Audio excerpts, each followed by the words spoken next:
Welcome to the BAI show. My name's James Rankin and I'm here with Cameron J from Investwise Property, mate. Well done. Thanks for coming along. Thank you. Thanks for having me.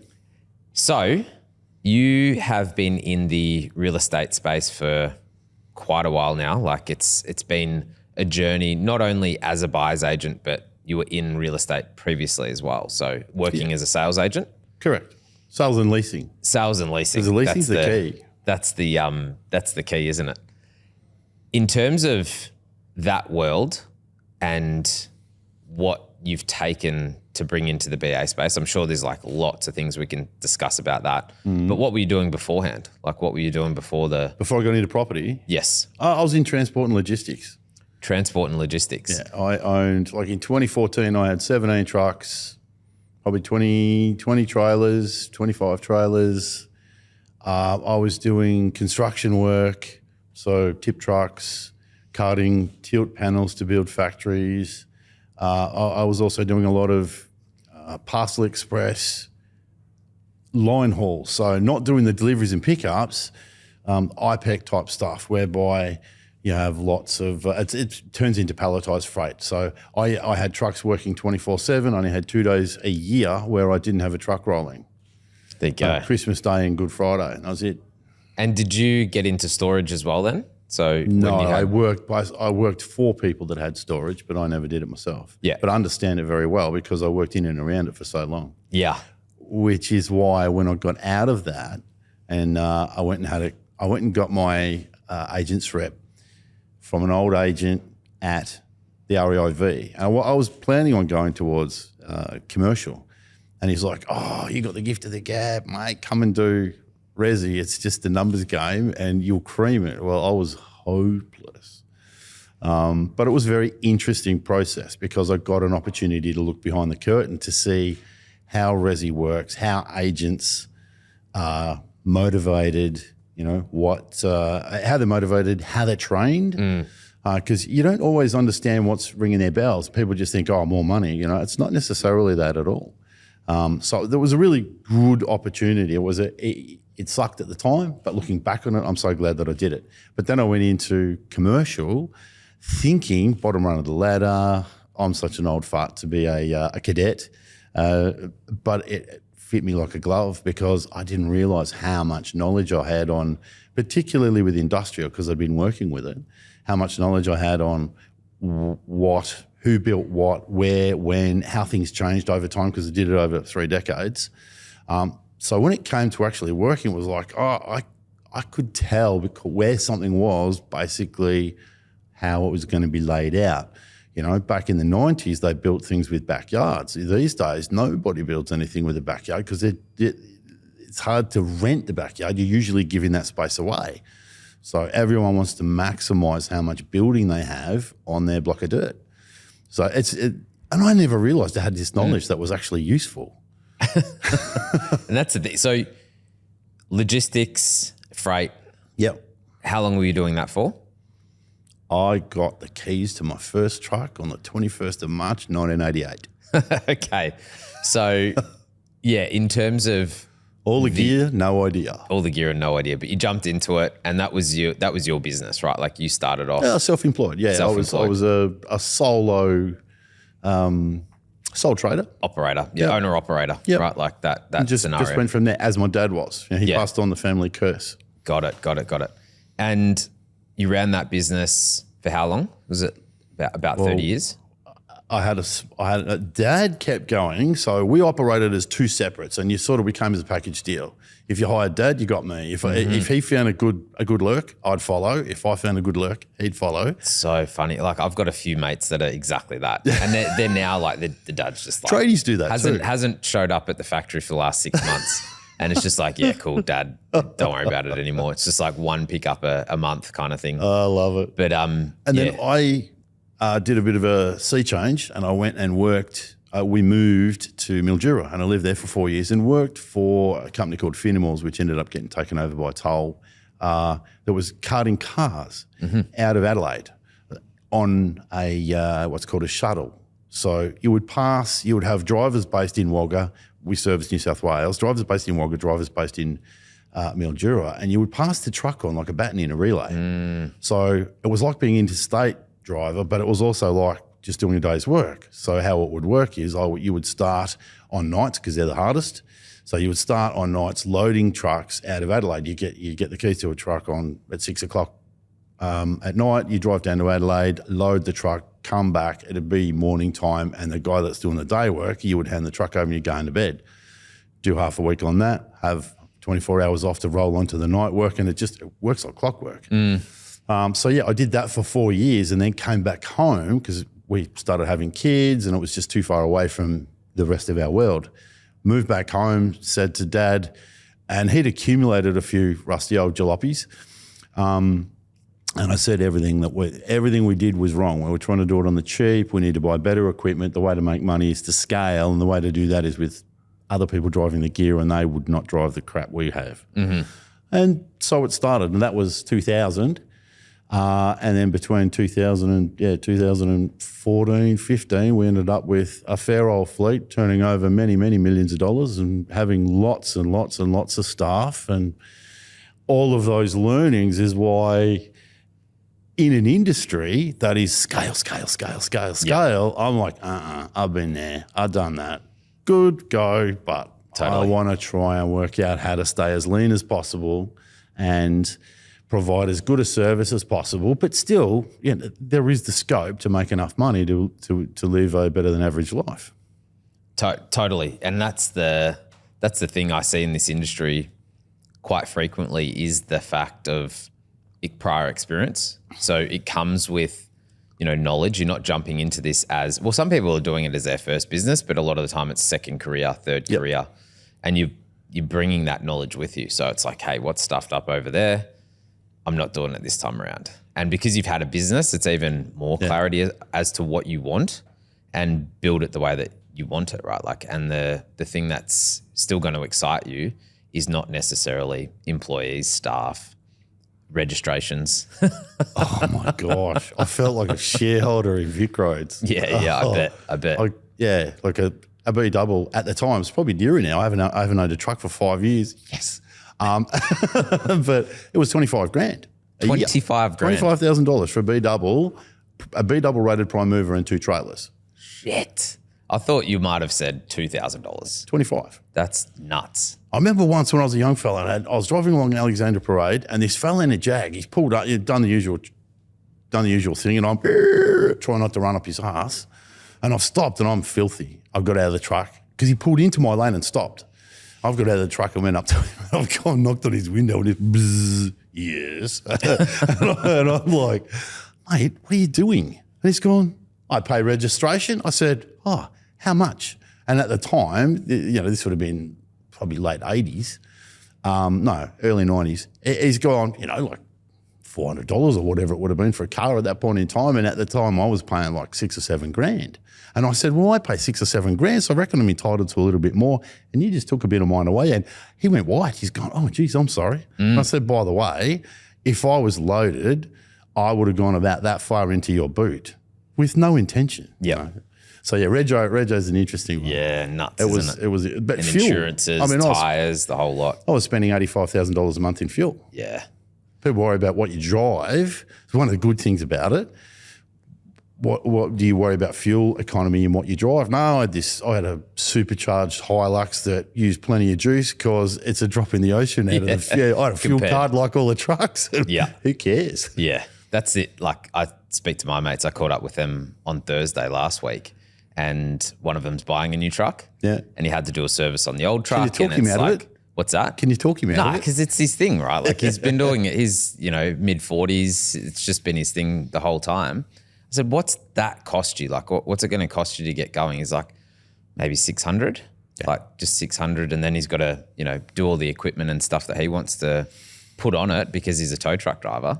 Oh, and it's just wild. Yeah, very specialised. And they're wide. Like the tow truck drivers have a bit of a thing going. They all try to out-bling each other. 100%. So the paint jobs are worth tens of thousands of dollars. 100%. They have chrome everything, gazillions all automated, of lights. like the crane and the size of the winch and like all this kind of stuff. It's the size of lots of things. Yeah, absolutely. Twin steer, now you're getting into the big boy trucks. Yeah. But anyway, like the outlay is just bonkers. You know what I mean? Like to charge $110 for a tow and you're in this $600,000 piece of equipment, it just blows my mind. That's what I always like to say paying to him. a driver. Yeah, and luckily he's the owner operator. Like he just does it himself. But yeah, it's still the outlay is just nuts. Well, that's the thing. I would have $360,000 worth of tipper and dog trailer behind it, with a driver that I'm paying, a base of $22-23 an hour, and this is going back a ways. But it's $100,000 these days, right? Like you're going to pay them $100,000 to sit in the seat, plus fuel that I'm paying for, plus e-tags. Like the e-tag bill was $8 or $9 grand a month. Yeah, because that's even more expensive, right? Like if it's I don't know, for, $10 or whatever it is a go. For 100 and what at the time, one of those was probably $160 an hour. Yeah, crazy. It and is. See that the rate's a little higher than general because if it's raining, you don't work. And so the rate's a little bit fatter with the construction stuff. Yeah, because it's weather related. So it's sort of built in. There's a certain amount of days that you can't work a year unless you're in a drought. Got it. Tipper drivers love drought. I mean, we had one of those for a while, didn't we, in Melbourne? And then throw into real estate. You know what I mean? And I guess the gap in between from you being a buyer's agent, you had that stint as a resi agent, and then I was short. It was only 4 months. 4 months. Okay. And who was that with? Dinner and a cracker. I wore a yellow tie on Saturday. Okay, cool. Larger firm.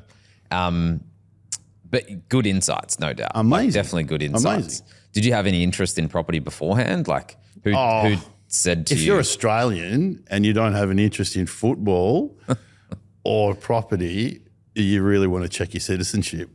Yeah. So everyone's got an interest in it. And I think everyone deep down knows that, most people's wealth base, it's either all of it or it's part of it. I know rich people that don't have shares, but I don't know rich people that don't have property.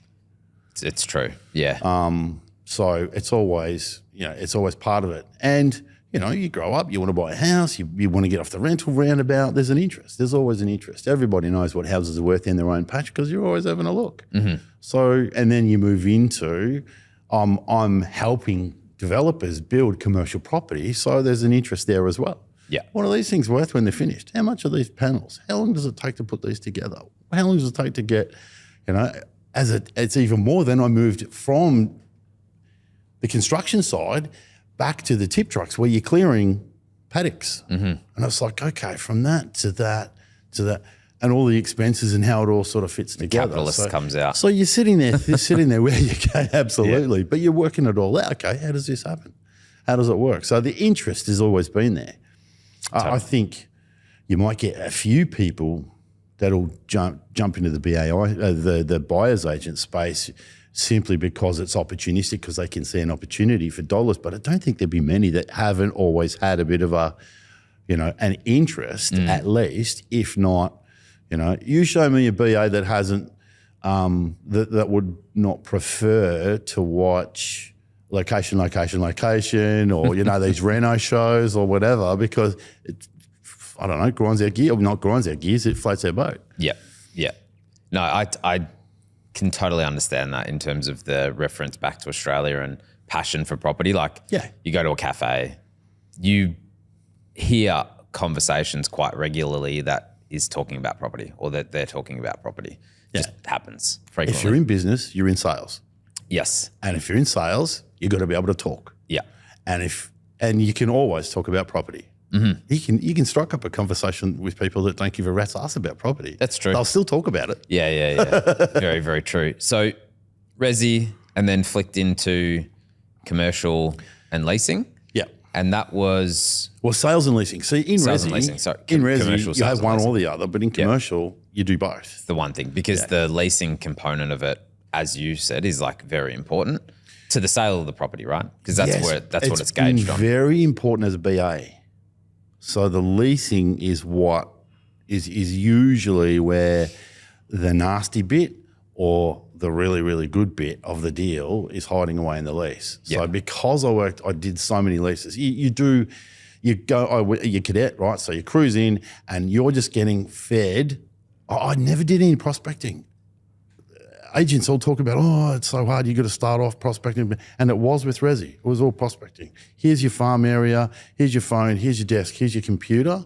Go knocking on doors until you've got 500 people that are happy for you to contact them 3 times a year.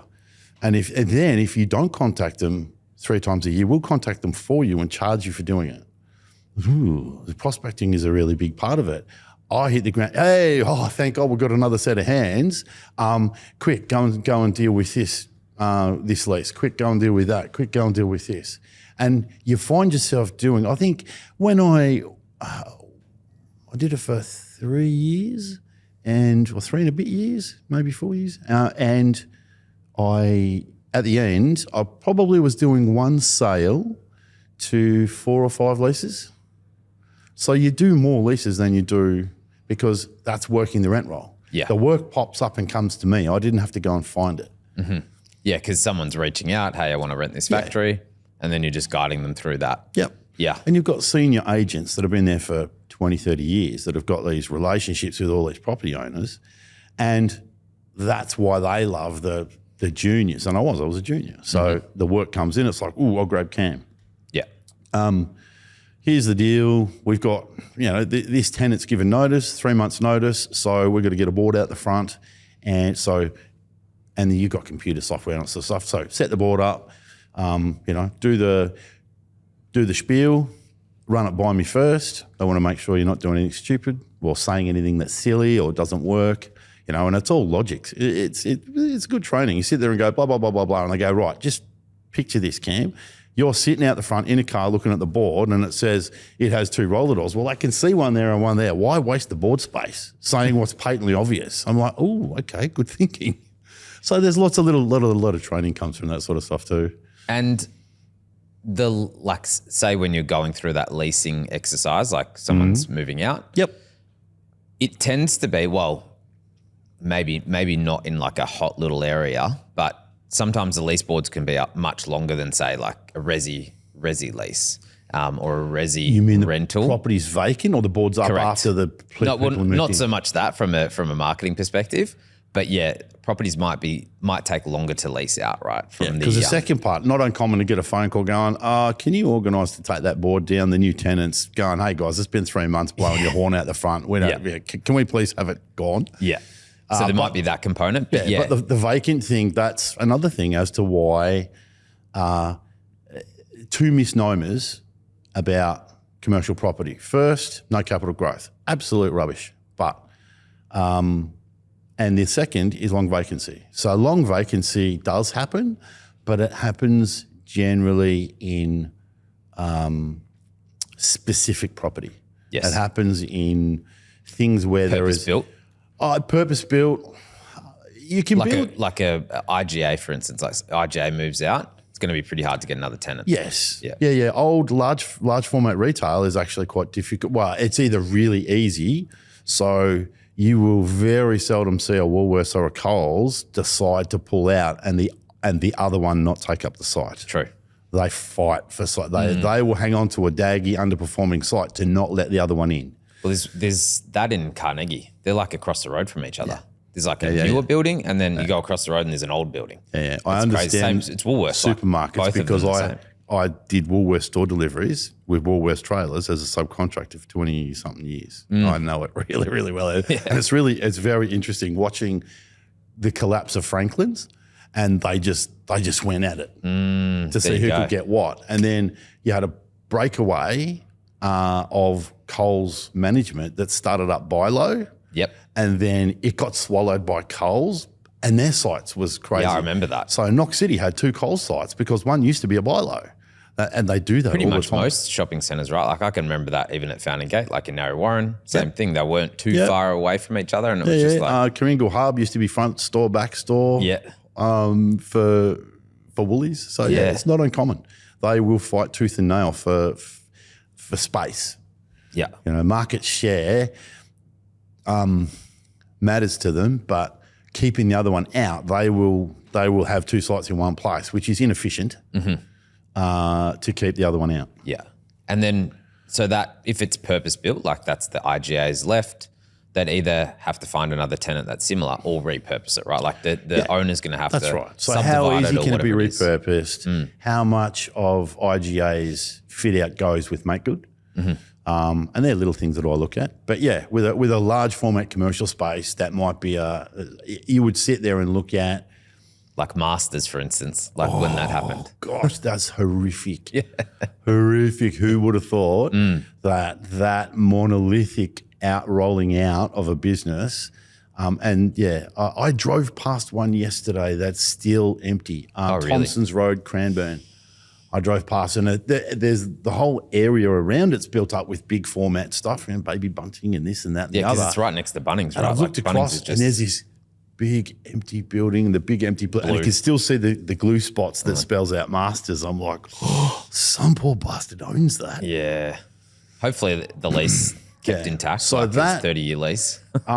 Those people tend to have a lot of money, and they don't just let's throw all our eggs into that basket. You know, that's sophisticated investment, and it's gosh, I wouldn't even call it calculated risk. Like that is a really sad story for anyone that owned one. Yeah. But it's an anomaly, and that's the thing. Anomalies happen. You can't. There's no such thing as risk proof. Yeah. There's always risk in whatever you do. So standard, like obviously that's, as you said, it's unique. It's not a thing that pops up all the time. Yeah, I always look for generic space Yeah. or something that's easily and inexpensively converted back to generic space. And multiple tenant types, right? Like anyone can go. Nail shop can go in there or, Yes. whatever. Yep. Yep. Oh, warehousing, same thing. You know, I'm in the thing I blab on about a lot. It's not that there's anything wrong with refrigerated warehousing, but it has two problems. One is it's full of polystyrene, so insurance companies hate it because it's fire risk. Ammonia. Even though it's cold. It's not, you throw a match in there, it won't be cold for long. And the other thing is, it's really the only people that can use it that it attracts are food people. So of all the people that can use a warehouse, you're narrowing it down to 10%. True. Maybe less. Probably less, actually. Refrigerated food. Yeah. Lots of dry goods. Lots of dry food is in normal warehousing. Yeah. And if they move out or go broke or whatever, the other thing I look for is, particularly in a retail environment, it's not too bad in a warehouse environment, but in a retail environment, what happens if the business, the tenant, goes broke and they just go, hey, look, we're out, here's your keys, and they just walk away from whatever's in there. Think about a gym.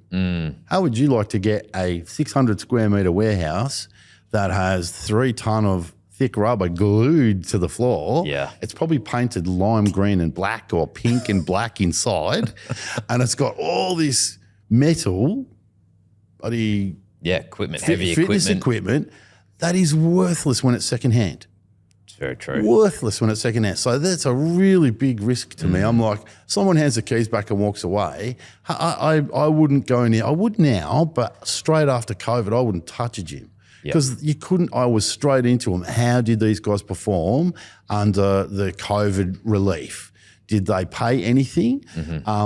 Because any business where a human had to touch another human or, sweat on something that you had to help on afterwards, had to shut. So the gyms all had to shut, particularly here in Sydney. Heavily affected. Here and Sydney. Yeah. I avoided them like the plague because quite a few of them fell over in the year, 2 years afterwards. Yep. So it's really just common sense. The first thing I do is I'm a detective and I'm a risk manager. So you just got to put your detective hat on and go walking around going, what could bite us on the ass here? Yep. I was chatting to someone about this recently where I think of property as guilty until proven innocent. So that's how we play. Yeah. Rapid it's just elimination. Development background is always looking for the problem. Yeah, like, where's the problem? Where's the problem? Where's development the problem? background. You're right on it. Yeah. So you and I are probably think in a very similar manner. you're looking for it, right? You could be with that, you could be a gun commercial BA. There you go. Come on over to the dark side. It's so funny. I've heard of it explained that way, except the reverse. So a friend of mine was in commercial, and he was just like, "You're in the dark. You're on the dark side, mate. Like no one wants to do resi anymore. Come to commercial. He used to be at CBRE, but he's now at Stonebridge. Yeah, right. Yeah. Yep. They're coming along. Yeah. They've really Portfolios, they're starting to get into Burgess really Rawson. started to rock and roll.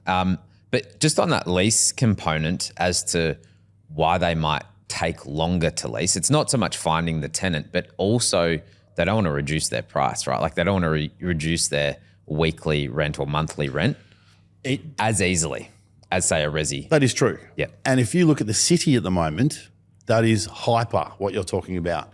So if you own a 600 metre factory in Dandenong or Campbelltown or Kelmscott or wherever, just general run-of-the-mill generic space, and for whatever reason, somewhere, and it's for lease, and it might be, it's all markets. So when it's busy and you talk to your agent's going to have a gut feel when you get notice that it's going to be empty. They'll say, strap yourself in, this is probably going to be 3 to 6 months.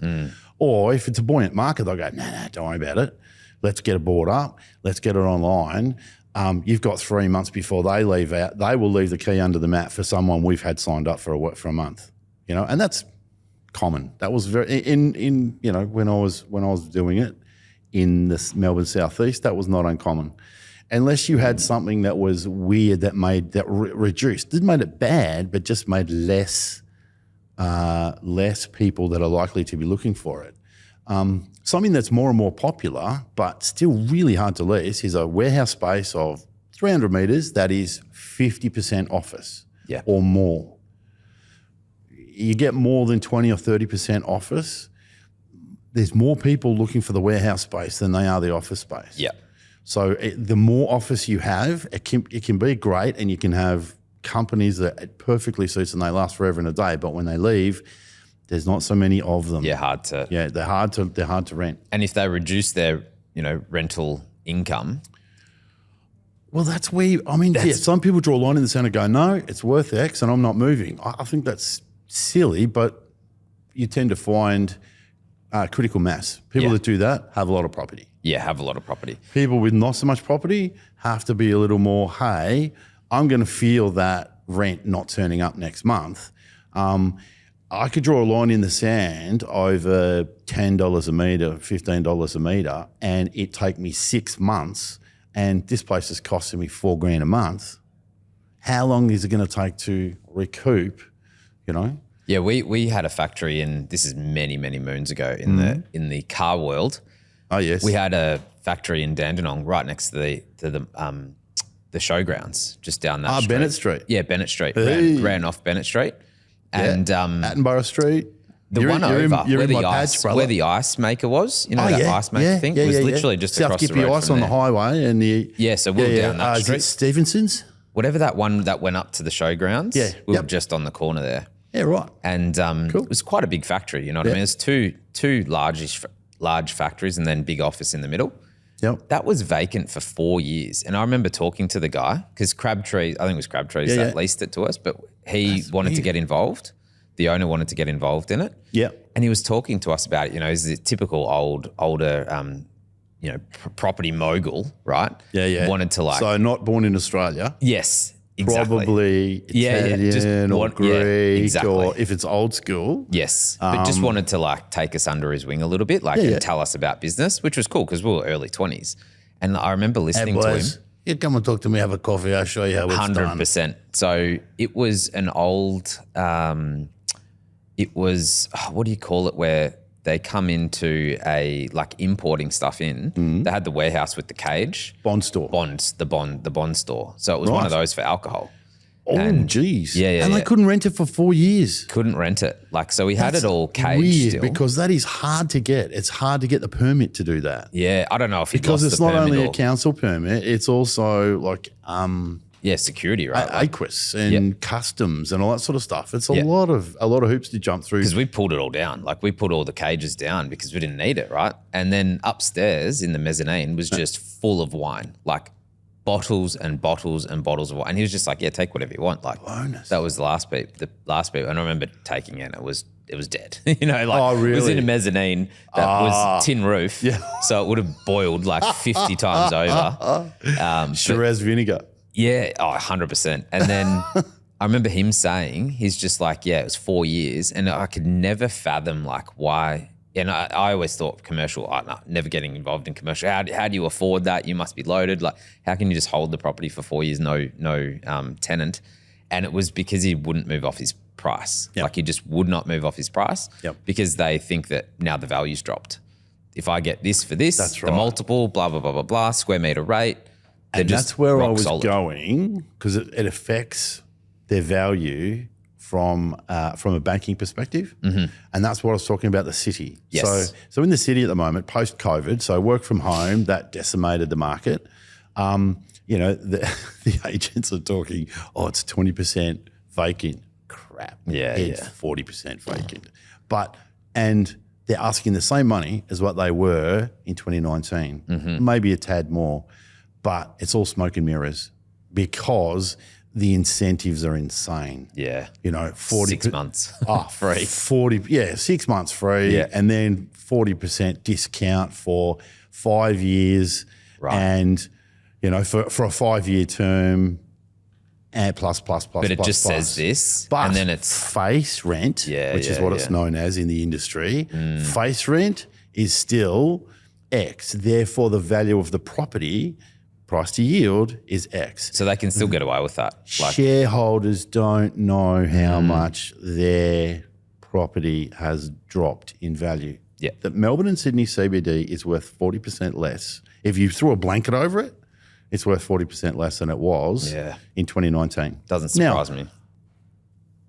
It's getting better and it's improving, and it's not like they're dead compared to 2019, but it's they'll come back. But as somebody that's buying assets, I can't give any prediction on capital growth. So unless it's a real yield play, so you can, I've had clients in there that have gone, I don't want to spend my money paying rent and paying off this property for somebody else. I'm going to be here anyway. However, the property is, this particular case in point, the property is owned by an institution like AMP or something like that. So it's never going to be subbed. Yep. Never going to be subdivided. So he can never own the place he's in. So he wants to buy something. I'm like, mate, what you're in is probably worth in a normal market 600 grand. But 40%, I can screw you down a better deal on rental and stay put. Take your $600,000 and let me buy you a warehouse in Western Australia that's making you 7%, 8%, with all the bills paid by somebody else. So I can do better for you here, and I can do much better for you performance-wise than you buying, because I said, and this thing's going to, tick along. Western Australia is a little bit of a different kettle of fish as far as capital growth goes, but it'll still have similar capital growth over a 10-year period to other capital cities. It just slows down and speeds up violently. Yeah. Well, it is. Yeah. And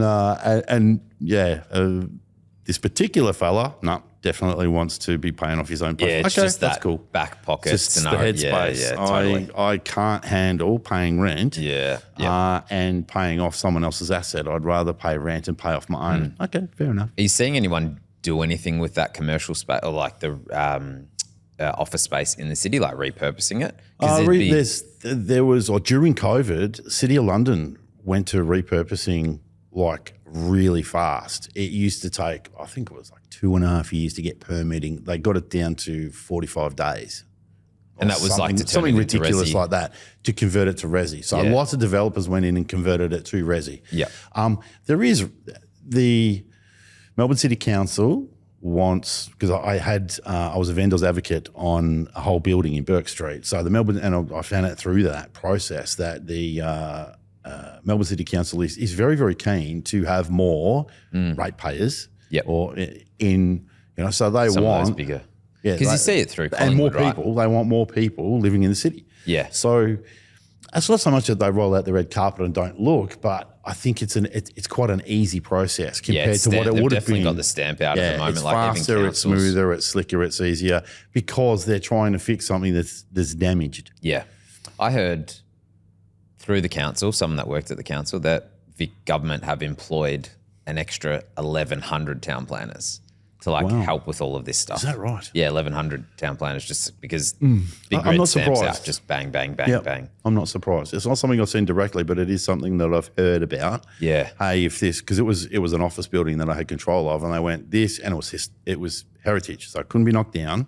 You could sort of build strength through it and go At the back, but you couldn't do anything with the facade, and you couldn't even do anything inside. So it was all old school, like brand new lift when you went in, but the cage. Yeah, that's cool. Like it was beautiful, beautiful Gothic building that was built in the 1890s. Wow.